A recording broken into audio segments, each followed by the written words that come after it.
This is calculator question number 9 in practice test 3 of the 2018 or practice test 7 of the 2020 College Board prep book.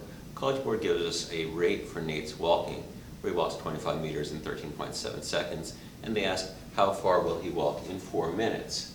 One way to do this is estimation. 13.7 seconds is close to 15 seconds, which is a fourth of a minute. So if he walks 25 meters in 15 seconds, that's about 100 meters per minute, or about 400 meters in 4 minutes, which would be choice B. That's not always mathematically satisfying. It works, and it's a good way of saving time, but let's do it a couple other ways. We can set this up as a ratio. First of all, 4 minutes times 60 seconds equals 1 minute. And since 60 seconds equals 1 minute, we can multiply by 60 seconds over 1 minute, and that's 1. I haven't changed it because I multiplied by 1. The minutes cancel, leaving 4 times 60 seconds is 240 seconds. So I can set up a ratio with, I want a distance over time, because I'm looking for the distance x, in a time 240 x meters over 240 seconds equals 25 meters over 13.7 seconds. And I like setting it up this way because I can see from the units that I have the correct ratios. I haven't flipped one of them. So that's x over 240 equals 25 over 13.7, or x equals 25 over 13.7 times 240, and that's about equal to 450. Alternatively, let's set it up a different way. Let's do the whole thing converting units. My rate is 25 meters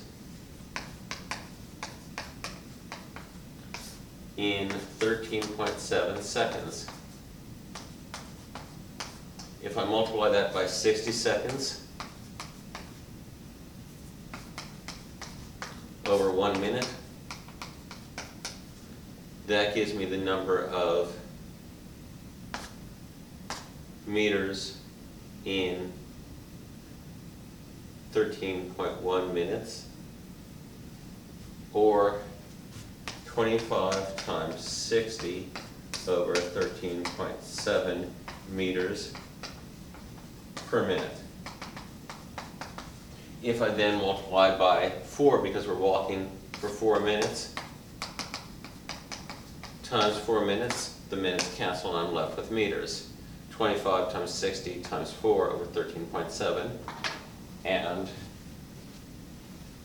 on my calculator that is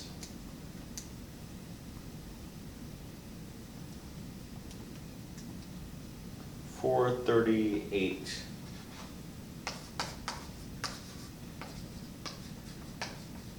438 meters, which again is choice B. There's several ways of finding the answer. College Board often asks you this sort of rate question with proportions where you have to convert units, in this case seconds to minutes. When you're converting units, there's a variety of choices. If you're uneasy with it, I recommend multiplying by expressions equal to 1, like we did in our chemistry class in many school systems, because that helps you to keep track of your units and make sure that you're not forgetting any steps. College Board will always ask these unit conversion questions, so practice these and come back soon for my next math video. With math, there's always more.